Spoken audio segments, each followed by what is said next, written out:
Good day, viewers. I am Adedapo Ebenezer, your English tutor. I am here to teach you how to answer comprehension questions and how to answer summary questions. At the end of this lecture, if you have any information to pass across to us, kindly call the lines that are displaying on your TV sets.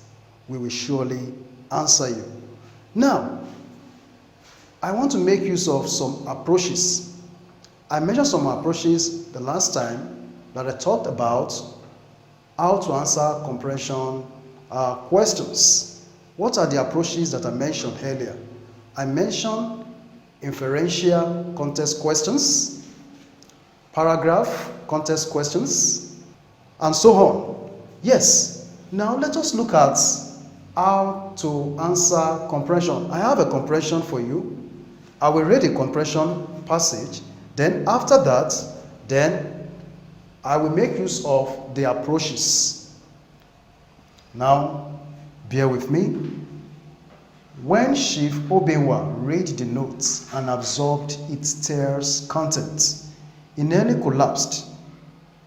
For minutes, he stared at it in utter disbelief, but much as he wished otherwise, the message was clear.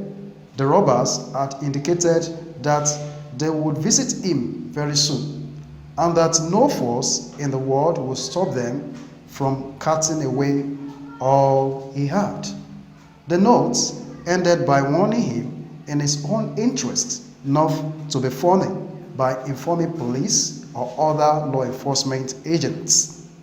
As soon as a wealthy businessman, Chief Obenwa had seen enough of life to know that the gang meant business.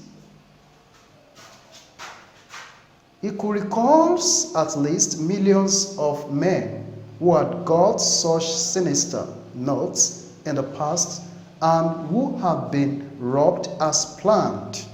One of them had contacted the police, which then guarded his house for weeks. But the robbers struck all the same.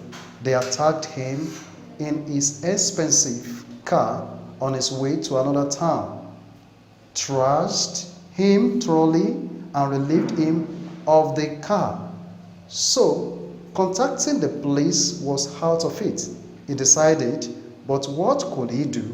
He confided in his closest friend, who had been his business associate for 30 years. The latter advised him to vacate his house for as long as it was necessary and seek refuge in a hotel. After giving this much thought, Chief Obenwa checked into an exclusive hotel, but he stayed only for a night. He reasoned that leaving his retinue of wives, children, servants, and relatives behind was not the best solution. Now,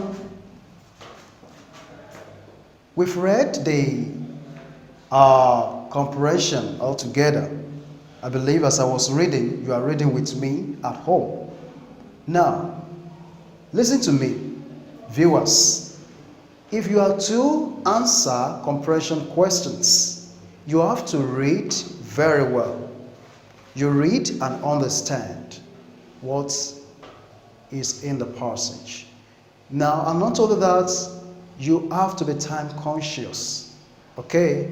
Now, let us make use of the approaches that I talked about some times ago.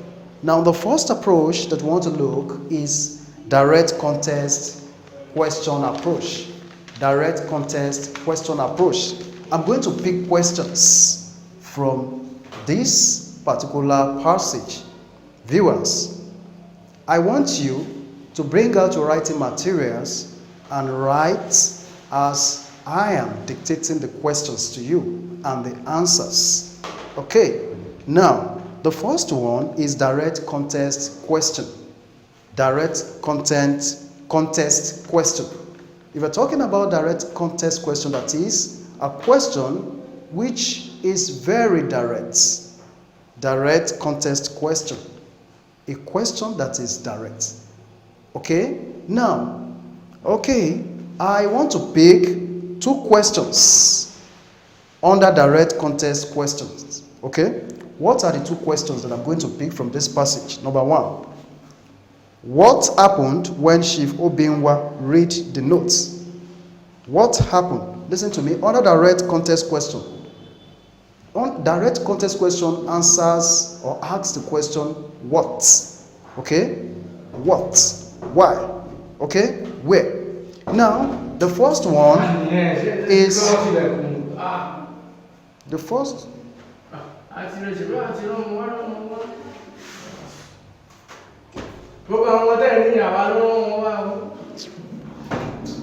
Oh God. Sorry.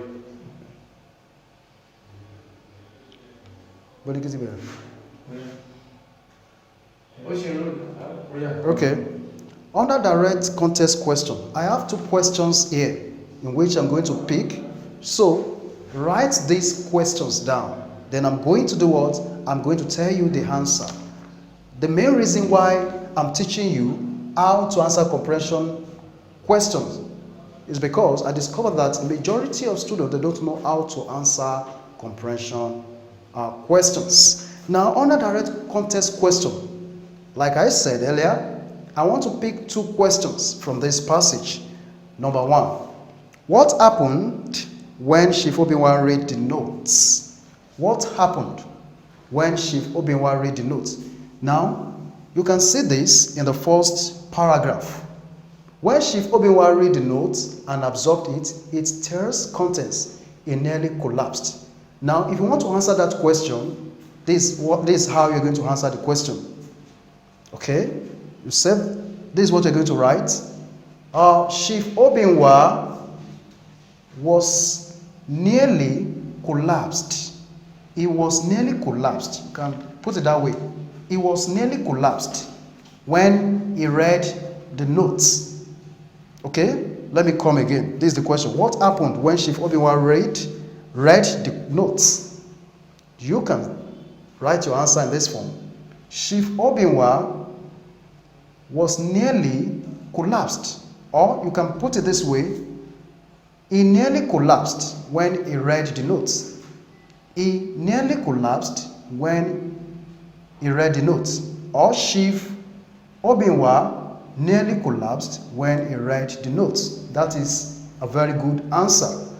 Then another question under direct contest question that I want to dish out for you is this. What is the name of the protagonist in the passage? What is the name of the protagonist in the passage? If we're talking about protagonist is the what? Is the main actor, the main character.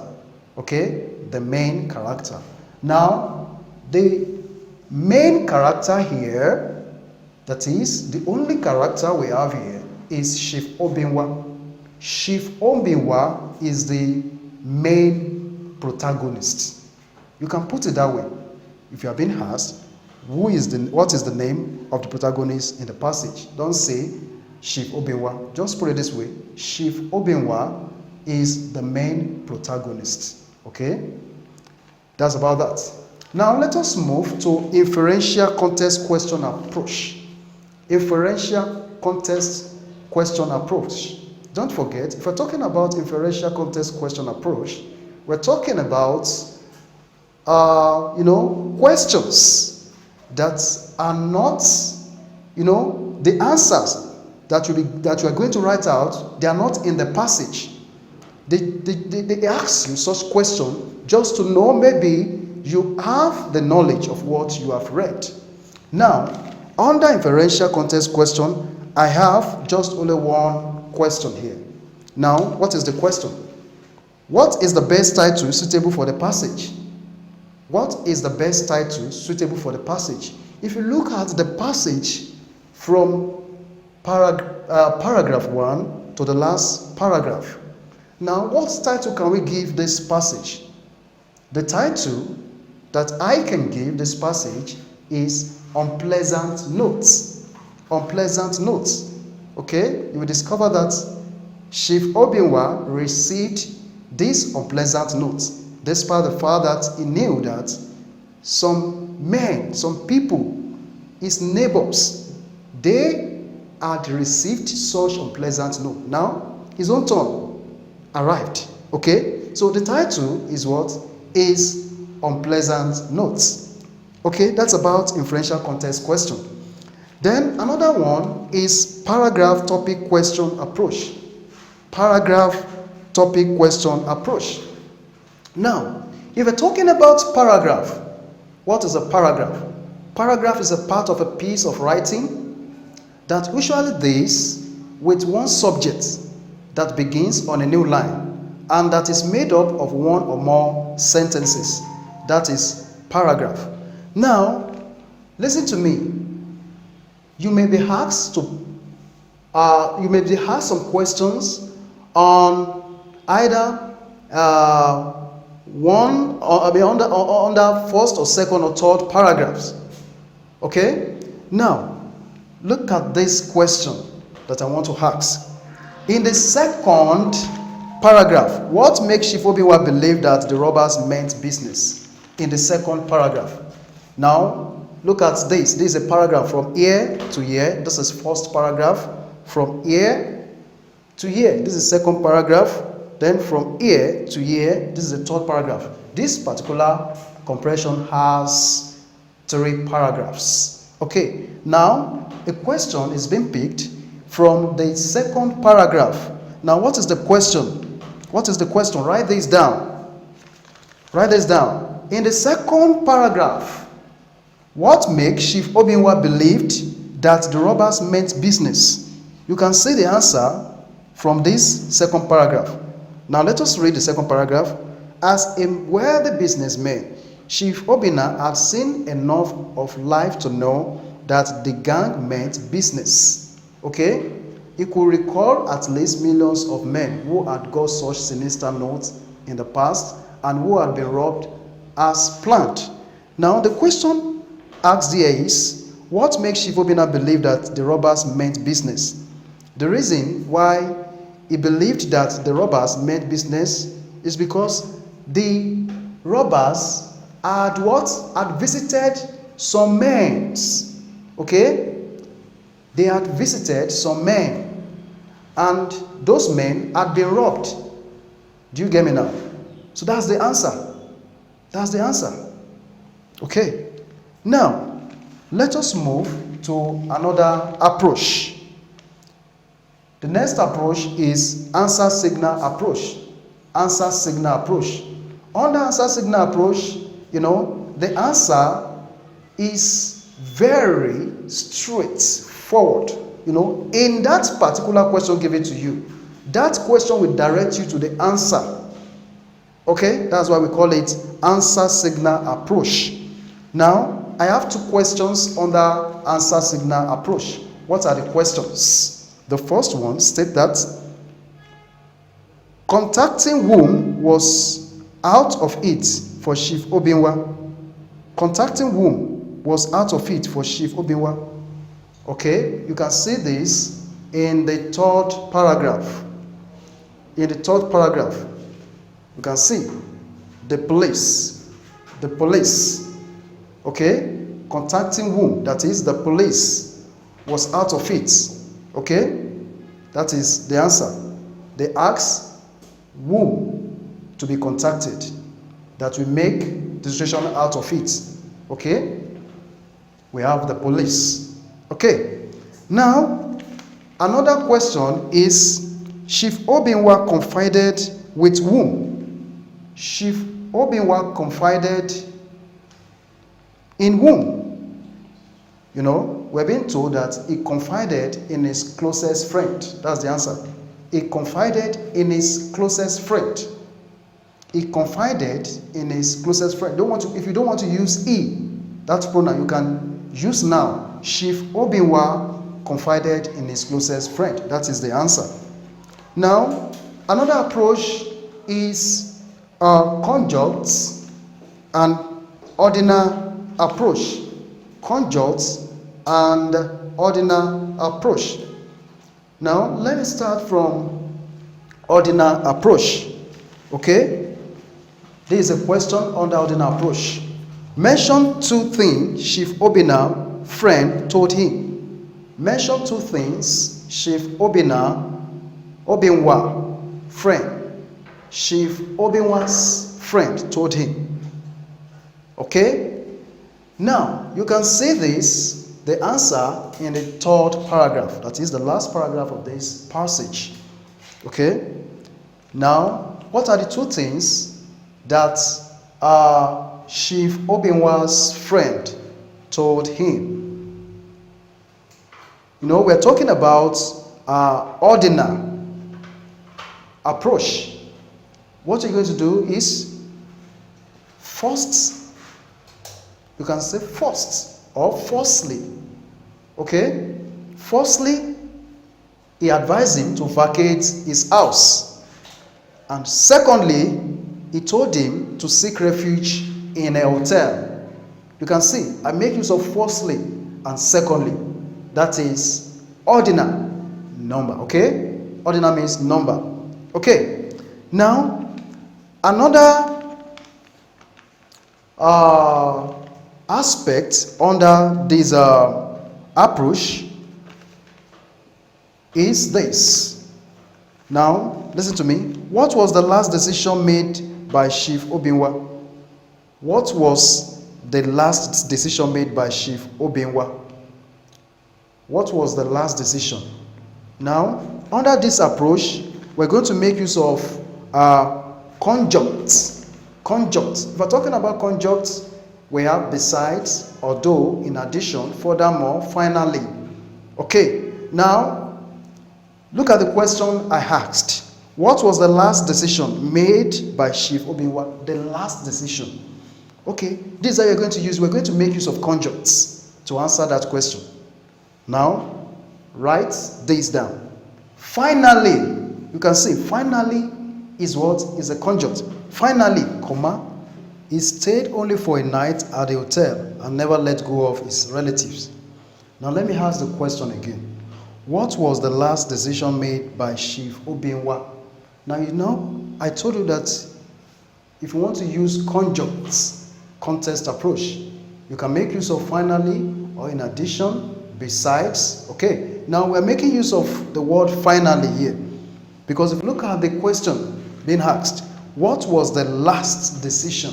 The last means finally, okay, made by Chief Obinwa. That is, what was the last or the final decision made by Chief Obinwa? Now, this is how you're going to answer the question. You just say, finally, he stayed only for a night at the hotel and never let go of his relatives. Okay, that is about that. Now, let us move to another approach, which is figures of speech approach.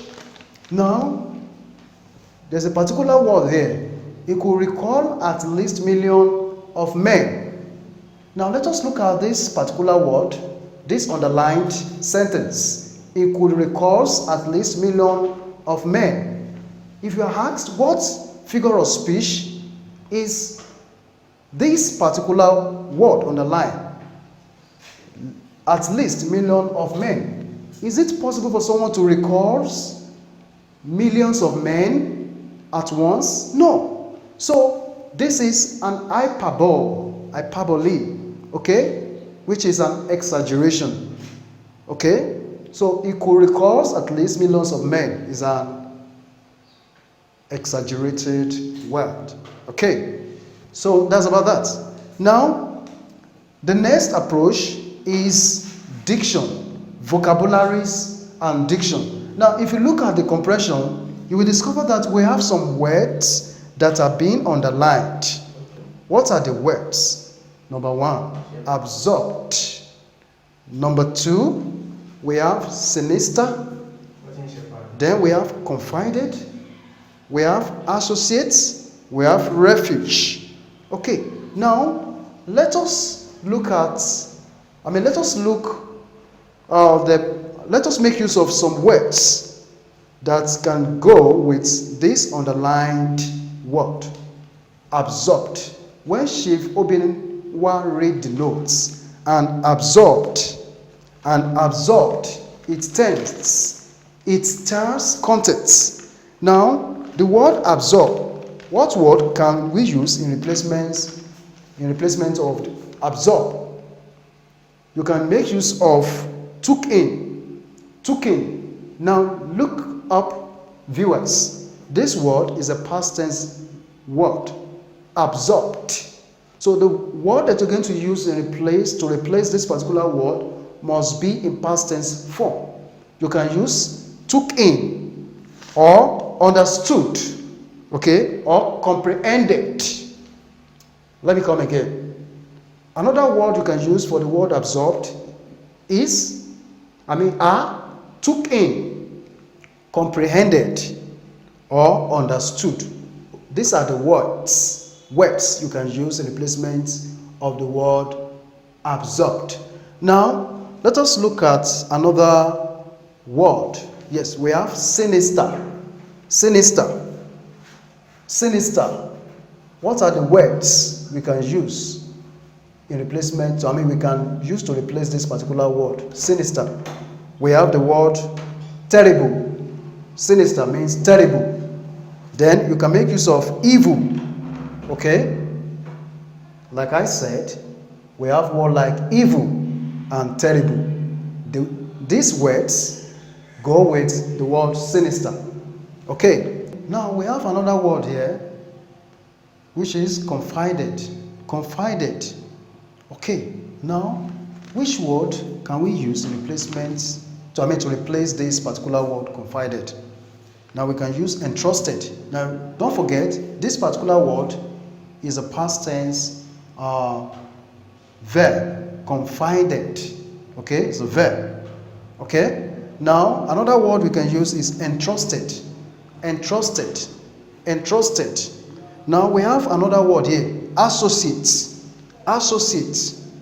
Okay, another word that we can use in replacement of this word is partner, or you can make use of colleague. Then we have another word, refuge. Okay, we have some words that we can use that correlate with this word refuge. What are the words? We have protection, or safety. Then you can use cover. Again, these are the words that you can use with this particular word. Okay, let me mention the words that go with this word. Protection is the same thing as refuge. Then safety is the same thing as refuge. Then cover is the same thing as refuge. Okay, now if they ask you what is the grammatical name of the underlined sentence, look at this. From here to here, you will discover that this particular sentence is being underlined from here down to this place. If you are being asked, what is the grammatical name and function of this particular underlined sentence? Now let us look at the grammatical name given to this underlined sentence. Is retinue of wife, children, servants, and relatives behind. Now from this place, relative of wives, children, servants, and relatives behind. Now let us look at the grammatical name and function of this underlined expression. We have retinue of wives, church, servants, and relatives behind. This particular sentence was underlined. Now, if you are being asked, what is the grammatical name of the underlined expression? Now, look at this. The grammatical name for this expression, for this underlined expression, is noun phrase. Why do we call it phrase? Because we don't have any finite verb there. Retinue of wives, children, servants, and relatives behind. All these can be referred to as noun phrase. We have noun there. Relative is a noun. Wife, children, servants, and relatives. Yes. Again, retinue of wives. Retinue of wives, children, servants, and relatives. All these, they are noun. So, since we don't have final verb there, okay, we can refer to this as noun phrase. This underlined expression is noun phrase. Viewers, write it down. Then, if you have been asked the grammatical function of this underlined expression, what is the function? Now, we go back to where the sentence starts. This particular sentence starts from this place. He reasoned that living his retinue of wives, children, servants, and relatives behind was not the best solution. Now, what is the function of this particular expression? The function. We've talked about the grammatical name. Now, let us look at the function. Now, if we're talking about functions of noun clause or noun phrase, it can function as objects of the verb, subject of the verb, complement of the verb, okay, or complement of the sentence or prepositional phrase, or an apposition to the noun. Now look at this one, look at this particular sentence. He reasoned that leaving his retinue of wives, children, servants, and relatives behind was not the best solution. Now the function is, it functions as what? As the object. If you look at the underlined expression stands at the object position. Okay? So it functions as the object of the verb living. Let me come again. It functions as the object of the verb living. This is the word. Living. There, that's the verb. Okay? It functions as the object of the verb living. So that is about how to answer comprehension question. Now, let's move down to summary. I'm going to pick some questions from this particular comprehension passage. Now, summary now. If you are asked to summarize in one sentence, make sure you summarize in one sentence. And if you are asked to summarize in two sentences, make sure you summarize in two sentences. Then if you are writing summary, make sure you make use of your own expression. Okay? Don't write a voluminous words. You know, summary is what? Is the short form of a write-up. Okay? Now, under summary, if you are asked this question, not more than two sentences, states two advices given to Chief Obinwa by his friend. You can see, you are being cautioned not to do what? Not to mention more than two. Not more than two sentences. Not more than two sentences.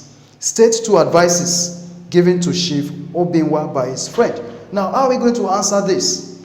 What we're just going to do, you just write, you can number your words, you can number your summary. 1. Okay? He was advised to do what? To seek refuge in a hotel.